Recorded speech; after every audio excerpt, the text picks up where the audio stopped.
Doctor Babasaheb Ambedkar జయంతి రోజు ఖచ్చితంగా ఆ బాబాసాహెబ్ అంబేద్కర్ పేరు వాడుకొని మోసం చేసిన కాంగ్రెస్ పార్టీని అడగాలి. ఇగో మేం చెప్పిండ్రు కాంగ్రెస్ వాళ్ళు ఎస్సీ ఎస్టీ డిక్లరేషన్ అని చెప్పిండ్రు. అందులో బాబాసాహెబ్ అంబేద్కర్ పేరు వాడుకున్నారు. ఏమన్నారు?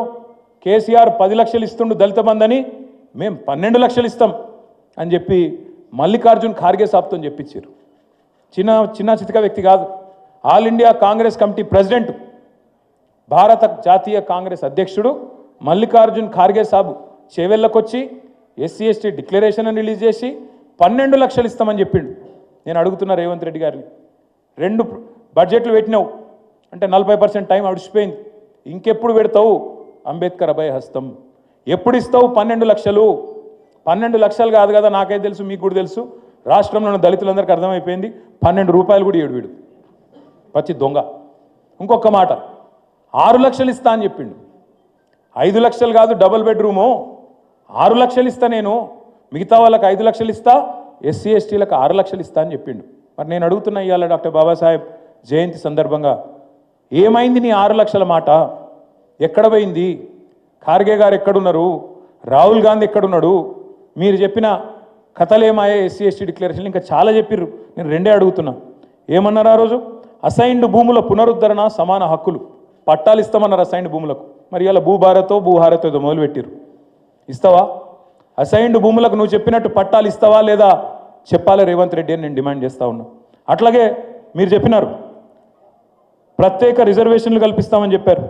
అట్లాగే కాంట్రాక్టులలో కూడా బ్రహ్మాండంగా మరి జనాభా దామాషా ప్రకారం దళితులకు గిరిజనులకు 18%, అదేవిధంగా 10%, 28% ప్రభుత్వ కాంట్రాక్టులలో కూడా మీకు వాటా కల్పిస్తామని చెప్పినారు. బీసీలకు 42% అన్నారు, ఎస్సీ ఎస్టీలకు 28% వాటా కల్పిస్తామని చెప్పినారు. నేను అడుగుతున్నా ముఖ్యమంత్రి గారిని, కాంగ్రెస్ ప్రభుత్వాన్ని, మీ చేతుల్లో లేనియేమో ఢిల్లీ దాకా పోయి ఏందో చెప్పినట్టు యాక్టింగ్ చేస్తారు. మరి ఇవన్నీ నీ చేతుల్లోనే ఉన్నాయి కదా. 18% ఇచ్చేది, 10% ఇచ్చేది, 42% ఇచ్చేది బీసీలకు, ఇవన్నీ నీ చేతుల్లో పెట్టుకొని అవి ఎందుకు చేయవు? మరి చెప్తివి కదా, నువ్వే చెప్తివి, మేము అడుగుతలేం.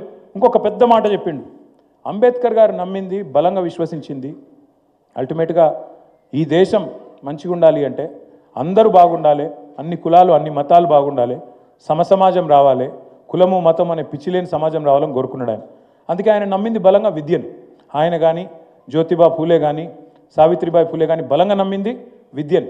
విద్యనే వికాసానికి దారితీస్తుంది, అల్టిమేట్గా వికాసంతోనే సమసమాజం ఏర్పడుతుంది అనేది వాళ్ళ సూత్రీకరణ.